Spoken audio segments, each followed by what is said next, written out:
예수를 죽은 자들 가운데서 이끌어내신 하나님, 천국의 모든 성도들과 더불어 천군 천사들과 함께 이 시간 부활의 소망을 주신 하나님께 영광과 찬송을 올려드립니다. 이 시간 성령님의 역사하심으로 우리가 예배할 때에 우리의 마음과 영이 부활의 기쁨으로 충만케 하옵소서.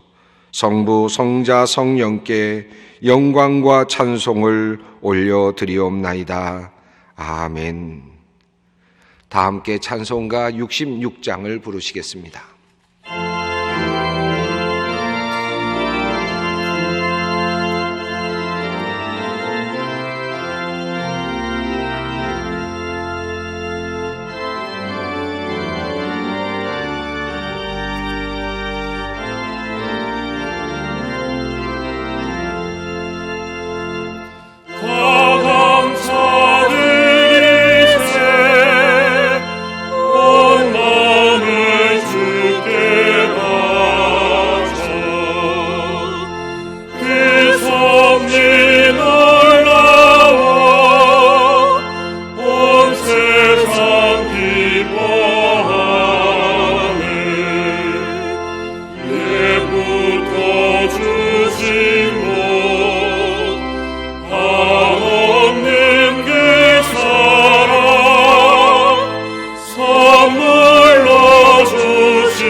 사랑과 은혜가 풍성하신 하나님, 온라인으로만 드리게 되는 마지막 주일이 되었습니다.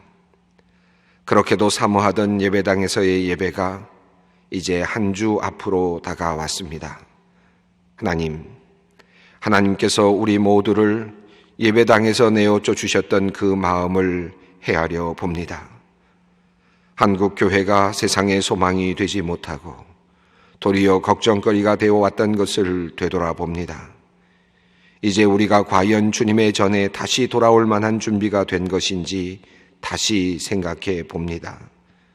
하나님, 지난 2달 동안 저희는 각자의 자리에서 하나님을 믿는다는 것이 정말 무엇인지를 깊이 생각할 수 있었습니다. 우리에게 주신 사랑스러운 가정이 무엇인지도 깨닫게 되었습니다. 교회가 우리에게 얼마나 소중한 것인지도 알게 되었습니다.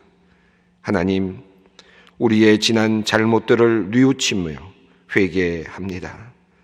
먼저 주님의 자녀들로서 그리스도인으로서 주님의 이름을 영화롭게 하지 못한 죄를 회개합니다. 교회 안에서 교우들끼리 서로 싸우고 시기하며 서로 받아들이지 못한 것을 회개합니다. 힘을 얻기 위하여 다른 일을 모함하거나 거짓을 말하였던 것을 회개합니다. 목회자나 직분자들을 무시하거나 존중하지 않았던 것, 하나님의 일을 사람의 일처럼 인간의 방법으로 세상의 지혜로 하였던 것을 회개합니다. 세상적인 것을 얻기 위하여 교회를 기울여거렸던 것을 회개합니다. 하나님, 모든 것이 멈추어선 지금 과연 우리들이 과거에 열심히 일하였던 것들이 정말 하나님께 꼭 필요한 일들이었는지를 다시 깊이 되돌아봅니다.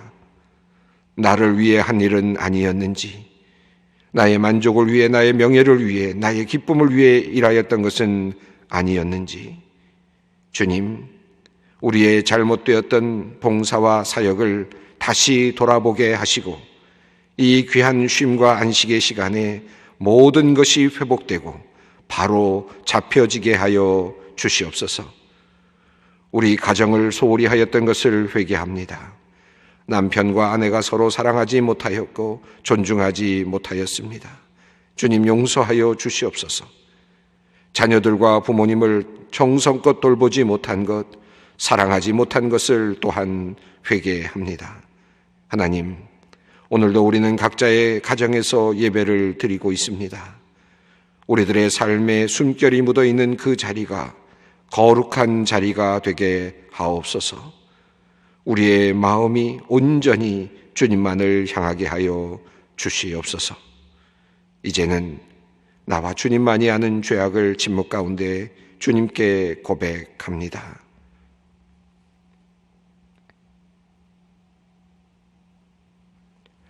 너희가 그리스도와 함께 살리심을 받았으면 위의 것을 찾으라. 거기는 그리스도께서 하나님 우편에 앉아 계시느니라. 위의 것을 생각하고 땅의 것을 생각지 말라. 이는 너희가 죽었고 너희 생명이 그리스도와 함께 하나님 안에 감추어졌음이라. 그러므로 주 예수 그리스도 안에 있는 자에게 결코 정죄함이 없느니라. 아멘.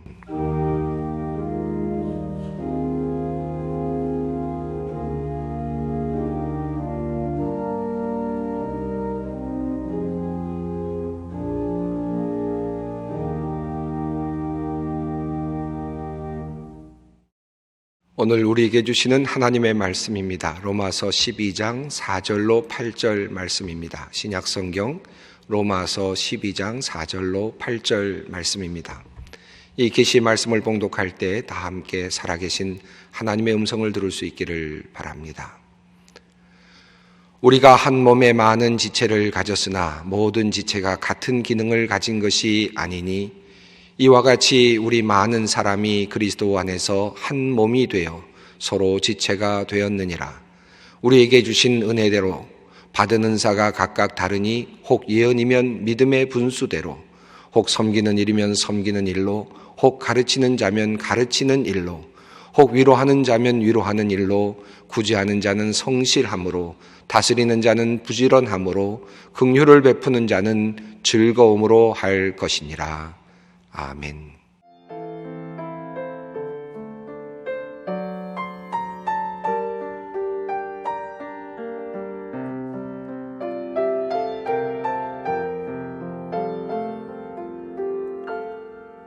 주 나의 이름 부를 때 나의 이름이 존귀케 되리. 주 내가 어딜 가든지 나와 함께 하시네. 주 나의 이름 부를 때 나의 이름이 존귀케 되리. 주 내가 어딜 가든지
경배합니다. 내 생명 대신 나의 주,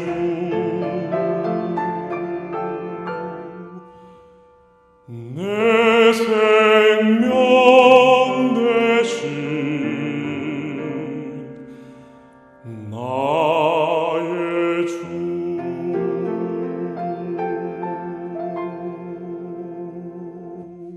우리 옆에 있는 분들과 가족들 함께 인사를 나누겠습니다. 여전히 우리 부활의 인사를 나누겠습니다. 예수께서 부활하셨습니다. 진실로 부활하셨습니다. 함께 인사 나누겠습니다. 예수께서 부활하셨습니다. 진실로 부활하셨습니다. 예수 그리스도의 부활, 이 선언은 우리 믿는 자들에게는 복음이고, 그리고 지혜이고, 그리고 환호이고 감탄사입니다. 이미 여러분에게 말씀을 드렸습니다. 지난 부활절 아침에 우리는 어떻게 주님의 부활에 참여하는가라는 제목의 말씀을 통해서 우리가 가져야 할 부활신앙의 모습을 여러분과 함께 나누었습니다. 부활의 신앙은 우리가 죽음 이후에 혹은 마지막 날에 예수님을 만나게 되는 종말론적인 기대를 넘어서서 오늘 우리가 살아가는 현장 속에서, 현실 속에서, 우리의 삶 속에서 예수님과 함께 옛 자아를 십자가에 못 박고 그리스도와 함께 연합해서 다시 부활의 생명으로 태어나는 것이다. 새로운 자아로 탄생하는 것이다. 라는 말씀을 드렸습니다. 그래서 부활에 참여한다라고 하는 말은 나의 존재를 의의 도구로 그 성격을 바꾸는 것이다. 라고 그렇게 말씀을 드렸습니다.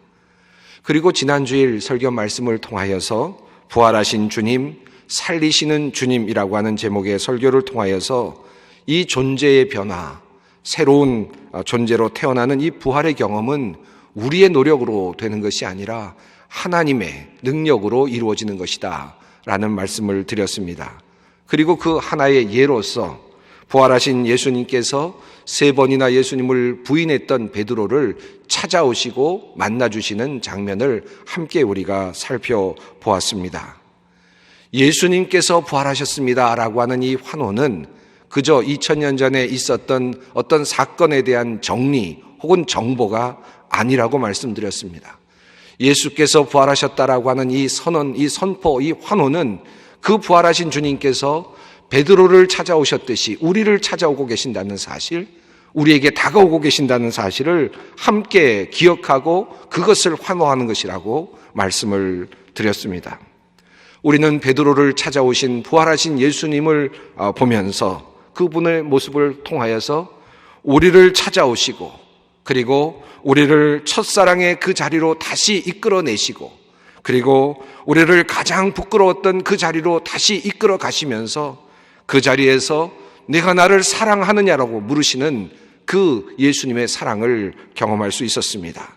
그리고 새로운 소명을 주시는 그 주님의 부활하신 주님의 음성을 다시 들을 수 있었습니다. 이것이 바로 우리의 부활입니다. 우리의 삶 속에서 일어나고 있는 부활의 모습이라고 할 수 있겠습니다. 자, 여기까지 우리는 지난주 그리고 그 지난주의 설교 말씀을 함께 요약해 보았습니다. 자, 그러면 오늘 우리는 이제 하나님의 능력으로 새로운 사람이 된다면, 하나님의 능력으로 새로운 부활의 생명이 탄생되었다면 우리는 어떤 모습으로 살아가는가 하는 것입니다. 물론 여기에도 여러 가지 또 내용들이 있을 수 있겠습니다만은 그 중에서 한 가지를 살펴보려고 합니다. 부활하신 예수님께서 디베랴 바닷가를 찾으셔서 베드로를 만나셨죠. 그리고 그를 새로운 부활의 증인으로 그렇게 만들어내셨습니다. 그러나 예수님께서는 베드로만 만나신 것은 아니었습니다. 엠마오로 가던 제자들도 만나셨고 그리고 무덤가에서 울고 있었던 마리아도 만나셨습니다. 그리고 보지 않고는 믿지 않겠다고 말하던 도마도 만나셨습니다. 그리고 그들을 각각 새로운 존재로 만들어내셨습니다. 그들을 부활시켜 내신 것입니다. 그리고 부활하신 예수님을 만나지 못한 사람들, 부활하신 예수님을 직접 경험하지 못한 사람들은 성령님을 통하여서 부활의 능력을 경험토록 하셨습니다. 그러므로 새로운 존재로 태어나는 그 부활신앙의 꼭지점에는 성령의 강림이 존재하게 됩니다. 성령의 강림을 통하여 우리는 수많은 사람들이 부활하신 주님을 만나게 되는 것입니다. 새 사람을 입게 되는 것이죠. 성령의 강림은 그래서 예수님의 부활과 함께 맞닿아 있습니다. 성령님은 예수 그리스도의 부활을 우리에게 확증시켜 주시고 우리를 부활의 영으로 새롭게 창조해 내시기 때문입니다. 이렇듯 부활하신 예수님을 만나고 또 예수님의 부활을 증언하는 성령님을 통하여 변화된 우리들은 그렇다면 어떤 존재로 살아가는가, 어떤 존재로 살아가야 하는가 하는 질문이 오늘 말씀의 주제입니다. 사실 이 질문 안에는 대답이 이미 있습니다. 새로운 존재로 홀로 존재하지는 않을 것입니다. 우리는 새로운 존재로서 서로 연결되어 살아가도록 되어 있습니다. 베드로와 도마 그리고 요한과 모든 사도들이 함께 연결되어 주님의 사역을 감당했던 것처럼 그렇게 우리는 또 연결되어 이 세상을 살아가게 됩니다. 즉 관계 안에서 살아가게 됩니다. 이것은 우리가 처음 이 세상에 육적인 생명을 받고 태어났을 때도 마찬가지이고 또 동시에 새로운 생명으로 다시 태어났을 때에도 또한 마찬가지입니다. 우리는 영적으로 새롭게 태어난 후에도 또 다른 새로운 관계 안에서 살아갈 수밖에 없습니다. 우리가 홀로 살 수 없다는 사실은 이미 성경이 우리들에게 잘 알려주고 있습니다. 하나님께서 아담을 만드신 후에 돕는 배필, 그의 짝이 없음을 보시고 하와를 만들어 주셨습니다. 이 내용을 전하는 창세기 2장 18절은 이렇게 말합니다.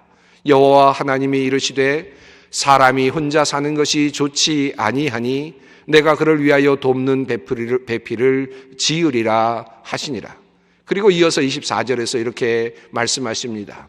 이러므로 남자가 부모를 떠나 그의 아내와 합하여 둘이 한 몸을 이룰지니라.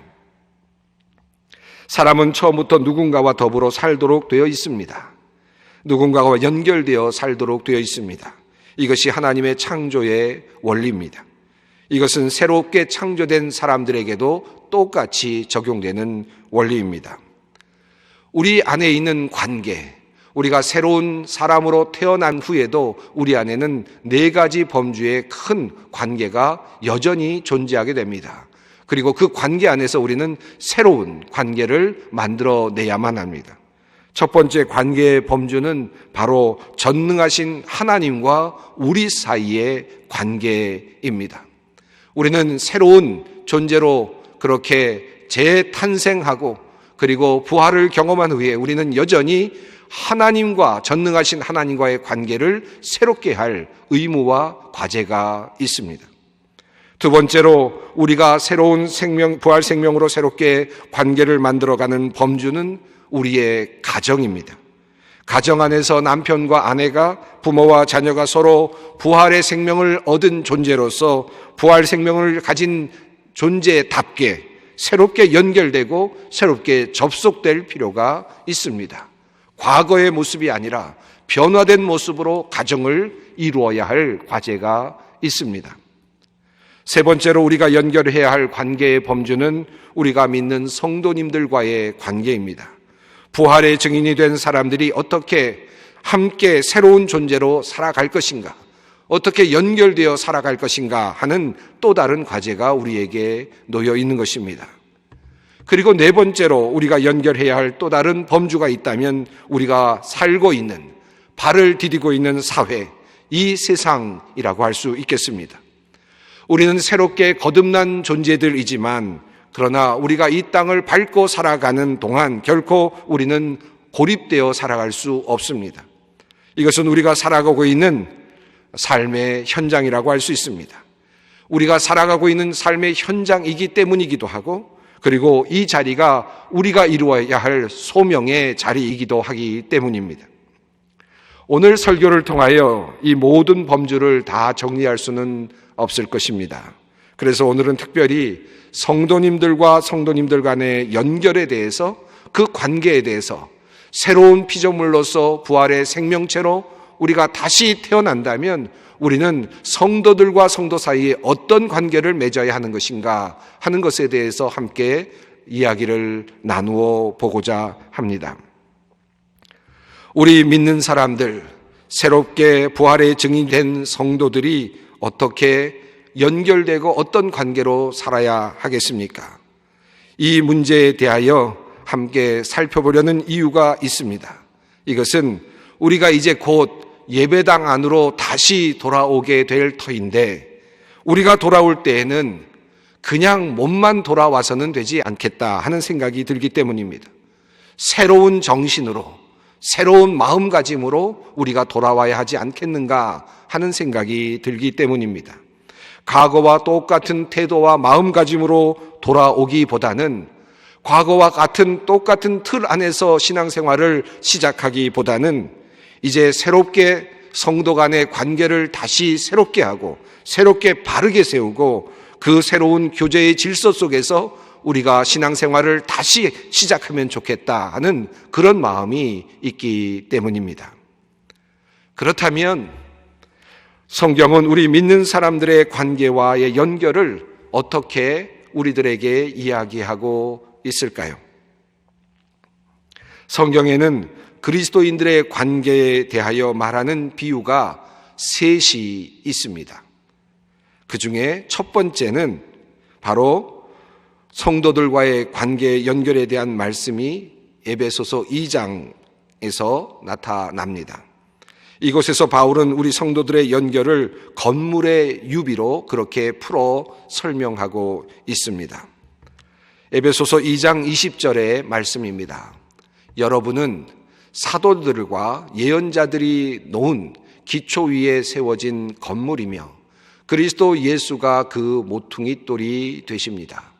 그리스도 안에서 건물 전체가 서로 연결되어서 주님 안에서 자라서 성전이 됩니다. 그리스도 안에서 여러분도 함께 세워져서 하나님이 성령으로 거하실 처소가 됩니다. 바울 사도는 그리스도의 공동체가 예수를 모퉁이돌로 하는 하나의 성전과 같다라고 그렇게 표현했습니다. 즉 성도 간의 관계가 하나의 건물과 같이 연결되어 있다라고 그렇게 설명을 한 것입니다. 이 건물의 유비는 우리들에게 많은 생각을 하게 합니다. 여러분 중에 건물을 지어 보신 분이 계실 것입니다. 또 옆에서 보신 분들도 계실 것입니다. 건물을 짓는다는 것이 어떤 의미입니까? 건물을 짓는 데는 여러 가지 재료들이 사용됩니다. 철근도 필요하고 시멘트도 필요하고 나무도 필요하고 벽돌도 필요하죠. 전등도 필요하고 스위치도 필요합니다. 전선도 필요합니다. 문짝도 필요하고 창문도 필요하고요. 지붕재도 필요하고 문고리도 필요합니다. 장판도 역시 필요할 것입니다. 그 외에 많은 재료들이 사용되어서 하나의 건물을 만들게 됩니다. 그리고 하나의 건물을 이루어가게 됩니다. 그런데 집을 지으면서 가장 중요한 것이 있습니다. 그것은 바로 서로가 잘 맞아야 한다는 것입니다. 많은 조각들이 서로 합하여지게 되는데 그렇게 해서 건물이 이루어지게 되는데, 그런데 그 조각들이 아무리 많이 있어도 서로 맞지 않으면, 서로 연결되지 않으면, 틈새를 만들지 않고 그렇게 붙어 있지 않으면 실제로 바른 집, 올바른 집, 그리고 제대로 된 집을 지을 수가 없다는 말씀입니다. 정확하게 틈이 없이 맞추어져야 그것은 좋은 건물이 될 수 있습니다. 틈을 메우는 작은 조각들이 필요하기도 합니다. 실은 이 작은 조각이 건물을 지탱하는 데 매우 중요한 역할을 하기도 합니다.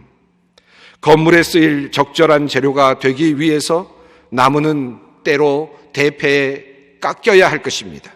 돌은 정으로 쪼여야 할 것입니다. 철사는 잘라져야 할 것입니다. 적절한 모습으로 변형되어야 할 것입니다. 그저 있는 그대로의 모습만 가지고는 아름다운 집을 만들 수 없습니다. 아름다운 성전을 이룰 수가 없는 것이죠. 무엇인가 잘려나가고 깎여나가고 쪼여나가야, 그래야 그 건물 안에 필요한 도구가 될 수 있는 것입니다. 건물의 유비로서의 그리스도인의 관계는 이 점을 우리들에게 알려주고 있습니다. 우리가 서로 연결되기 위해서는 서로 깎여야 한다는 것입니다. 서로 조각이 나야 한다는 것입니다. 조각과 조각이 맞추어져서 틈이 없이 연결될 때에만 건물은 튼튼해지고 아름다워지는 것입니다. 보다 든든한 교회, 흔들림이 없는 교회, 이러한 교회를 이루기 위해서는 우리는 자기 자신이 깎아지는 경험을 해야 합니다. 서로가 깎여야만 하는 것입니다. 희생을 해야 우리는 아름다운 교회를, 성도 간의 교제를 이루어낼 수 있는 것입니다. 이것이 바로 우리가 해야 할 일입니다. 맞추어내는 작업이 없이는 건물은 만들어지지 않습니다. 나는 이러니까 너희들이 맞춰라. 물론 이렇게 말할 수도 있을 것이고, 그리고 다른 이들이 맞출 수도 있겠지요. 그러나 서로가 만약 그렇게 이야기를 한다면 그것은 건물을 이루어낼 수 없을 것입니다. 재료들만 연결해서는 결코 아름다운 건물이, 든든한 건물이 되지 못합니다. 다양한 종류의 재료들이 사용됩니다. 그러나 그렇다고 또한 재료가 많다고 더 좋은 것도 아닙니다. 문고리가 많으면 좋겠습니다만은 문의 숫자 이상 문고리가 필요하지 않을 것입니다. 그럴 때 남은 문고리는 그저 창고에서 보관용으로 오랫동안 시간을 보내야 할지도 모릅니다. 그러나 그것이 도리어 아름다운 집을 짓는 데 필요한 일입니다. 문고리가 많다고 문고리를 5개, 6개 붙여놓을 수는 없는 것입니다. 그래서 우리는 희생이 필요합니다. 건물은 아름답고 그래야 튼튼하게 지어지는 것입니다. 고린도 교회가 그와 같은 경험을 하지 않았습니까? 고린도 교회는 각양 많은 사람들이 각양의 은사들을 경험했습니다. 많은 은사들을 가지고 있었지만 서로 맞추는 법을 알지 못했습니다. 그래서 서로 자신이 가지고 있는 은사를 자랑하였고 그것이 최고라고 말하였고 다른 은사들을 깔보고 그리고 비난하기도 했습니다. 서로가 맞춰지지 않았습니다. 그래서 고린도 교회는 혼란스러웠습니다. 초대교회였지만 아름다운 그런 자국을 남기지 못했습니다. 그래서 고린도전서 13장에서 사도 바울은 그와 같은 안타까운 모습을 보면서 사랑이야말로 가장 큰 은사라고 그렇게 이야기를 하지 않았습니까? 그러므로 우리는 이 건물의 비유를 통하여 우리가 무엇을 해야 할 것인가를 배우게 됩니다. 서로 연결되는 것이 중요하다는 사실, 그리고 그 연결을 이루기 위해서는 우리가 무엇인가를 해야 합니다. 그것은 바로 나를 깎아내는 희생, 나 자신을 스스로 내려놓는 그러한 것이 필요합니다. 이러한 나눔이 없이는, 자기 희생이 없이는 진정한 의미에서 아름다운 교회를 만들어낼 수 없습니다. 우리가 새로운 존재로 다시 태어날 것을 우리가 각오했습니다. 그리고 하나님의 능력으로 예수 그리스도 부활하신 주님의 그 만져주심으로 우리가 새롭게 태어나기를 강하게 원하고 있습니다. 그런데 이렇게 원하고 새롭게 태어난 존재로서 우리는 이제 교회 안에서 새로운 일을 감당해야 할 것입니다. 그것은 첫 번째로 건물을 만들어내는 하나의 재료로서 나를 깎는 희생이 필요하다는 사실을 깊이 우리 안에서 묵상할 필요가 있습니다. 두 번째로 성경에 나타난 연결에 대한 유비가 있습니다. 그것은 바로 오늘 본문 속에 나타나 있습니다. 한 몸에 많은 지체가 있으나 그 지체들이 다 같은 일을 하는 것이 아닙니다. 이 말씀, 두 번째 유비는 바로 몸의 비유입니다. 부활의 증인인 우리들은 서로 한 몸으로 연결되어 있다는 것입니다. 그리스도를 머리로 하여 우리 모두가 자신의 기능을 수행하고 있는 것입니다. 이것은 앞에서 말씀드린 건물의 비유보다 훨씬 더 적극적인 내용을 담고 있습니다. 건물은 서로 자신의 모양을 조금 변형하고 희생해서 붙어 있기만 하면 되지만 한 몸의 비유는 그 이상을 주문하고 있습니다. 이것은 서로가 서로에게 자기 자신이 가진 능력과 그리고 소명을 감당해 내므로 서로에게 영향을 줄 뿐만 아니라 서로를 살리는 기능을 해야 한다라는 것입니다. 단순히 붙어 있는 것뿐만 아니라 자기 자신을 희생하고 깎아서 그곳에 붙어서 존재하는 것뿐만 아니라 서로의 영양분을 주고받으면서 서로가 함께 커간다는 성장의 의미가 있는 것입니다. 건물은 그것을 유지하는 데 국한되지만 몸은 성장하고 발달하고 건강해지고 그리고 근육이 붙는 것입니다. 교회도 그렇습니다. 성도들의 공동체도 그렇습니다. 여기에 더욱 중요한 부분은 서로가 각자의 기능을 충실하게 수행한다는 데 있습니다. 모든 지체는 자기 자신에게 주어진 임무를 수행함으로 서로에게 봉사를 하는 것입니다. 여기에서 심장은 심장으로서, 폐는 폐로서, 다리는 다리로서 자신의 기능을 최대한 발휘함으로 몸 자체를 건강하게 만들게 됩니다.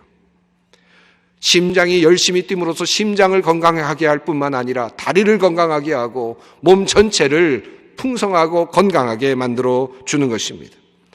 나의 건강한 역할이 상대방에게 영향을 주게 되고 상대방을 살려내는 것입니다. 그렇게 함으로 모두가 살고 또 나 자신도 살게 되는 것입니다.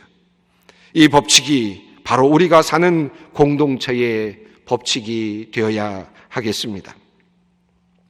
세 번째로 성경이 우리들에게 전해주는 연결의 유비는 바로 가족의 유비입니다. 디모데전서 3장 15절은 우리에게 이렇게 증언하고 있습니다. 하나님의 가족 가운데서 사람이 어떻게 처신해야 하는지를 그대가 알게 하려는 것입니다. 이 가족은 살아계신 하나님의 교회요 진리의 기둥과 터입니다. 우리의 연결은 하나의 건물로서의 연결을 넘어섭니다. 그리고 한 몸으로서의 연결을 또한 넘어섭니다. 그리고 또 하나는 가족으로서의 연결입니다. 우리는 한 가족이라는 말씀입니다. 성도들은 한 가족으로 함께 살아가는 공동체입니다. 이 가족적인 개념이 우리 교회에 넘쳤으면 좋겠습니다. 가족이 우리에게 주는 의미는 무엇입니까? 그것은 바로 용납이 아닐까 생각이 됩니다. 가족은 내 아이가 무슨 일을 저질러도 무슨 일을 해도 받아들여 주지요. 어떻게 그럴 수 있어? 라고 그를 내치지 않습니다. 어떤 상황에서도 그를 이해하려고 합니다. 물론 교육이나 가르침으로서의 기능은 수행합니다만은 그러나 가족은 절대로 가족원을 버리는 일은 없습니다. 언젠가 이런 기사를 읽은 적이 있습니다. 18살 난 유학생이 자기 아버지와 형을 살해해달라고 살인 청부업자에게 돈 300만 원을 선수금을 주면서 부탁을 했습니다. 그런데 그 살인 청부업자가 사실은 사기꾼이었습니다. 다른 사기 혐의로 잡히는 바람에 이 유학생이 살인 교사 혐의로 구속이 되는 사건이 있었습니다. 그런데 이 이야기를 전하는 기사의 내용 마지막 부분에 이런 내용이 달려 있었습니다. 그 아이의 가족들이 선처를 호소하고 있다라는 내용이었습니다. 이것이 가족 아니겠습니까? 자기를 죽이려 하였던 아이조차도 자기를 죽이려고 했던 형제조차도 받아들여 줄 수 있는 것이 받아들여 주고자 하는 것이 바로 가족입니다. 이러한 세계의 유비를 통하여서 이제 여러분에게 우리 교우 간에 어떻게 살아야 하고 어떻게 연결되어야 할지를 정리해서 말씀드리면 이렇습니다. 우선 우리는 서로 자신을 깎는 희생과 자신을 변형시키려는 노력이 필요합니다. 조금 맞지 않는다면 나 자신을 희생시킴으로써 그 조직에 아름답게 적응할 수 있도록 노력하는 것이 필요합니다. 둘째로 우리는 자기에게 주어진 임무와 자신의 기능을 최대한 발휘하여 서로에게 좋은 영향을 미쳐야 합니다. 그리고 그 공동체를 살려내야만 합니다. 셋째로 우리 교우들은 서로를 용납하고 받아들이고 한 가족의 개념에서 사랑해야 할 것입니다. 이것이 제가 사랑하는 우리 성도 여러분들에게, 소망의 성도 여러분들에게 꼭 부탁하고 싶은 모습입니다. 여러분, 이제 예배당의 문이 열리고 예배당 안으로 들어오실 때에 그런 각오와 그런 변화된 모습을 가지고 돌아오셨으면 좋겠습니다.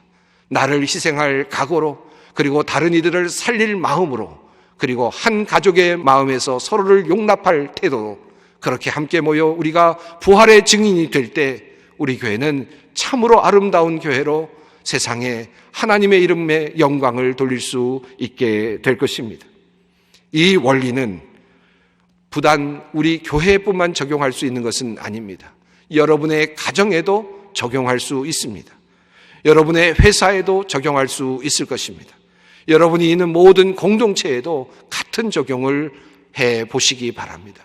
그러면 여러분이 연결되어 있는 모든 공동체가 다시 부활의 생명을 얻고 새로운 공동체로 아름답게 성장할 수 있게 될 것입니다. 이제 곧 예배당의 문이 열리면 새로운 모습으로 우리 성도님들이 함께 모여 이 아름다운 성도의 공동체, 교회를 이루어 나갔으면 좋겠습니다. 부활의 생명으로 새로운 존재로 다시 이 예배당에서 함께 드리는 그 날을 손꼽아 기다리겠습니다. 함께 기도하십시다. 사랑의 하나님, 이제 우리가 새로운 모습으로 어떻게 성도들과 관계를 맺을 것인지 깊이 생각하며 주님께 기도합니다. 우리가 어떻게 새롭게 가정을 이루어 나갈지를 생각합니다. 하나님, 서로를 희생하며 서로에게 활력을 주며 서로를 받아들이는 귀한 성도들 한 사람 한 사람 되게 하여 주시옵소서. 예수님의 이름으로 기도드리옵나이다. 아멘. 다 함께 찬송가 459장을 부르시겠습니다.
평화의 하나님께서 친히 여러분을 완전히 거룩하게 해주시고 우리 주 예수 그리스도께서 오실 때에 여러분의 영과 혼과 몸을 흠이 없이 완전하게 지켜주시기를 빕니다. 여러분을 부르시는 분은 신실하시니 이 일을 또한 이루실 것입니다.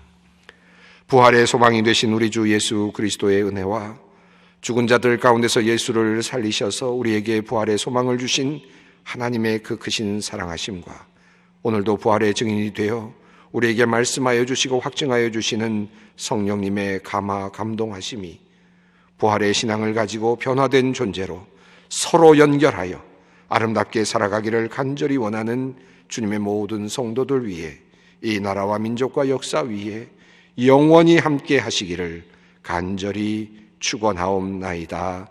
아멘.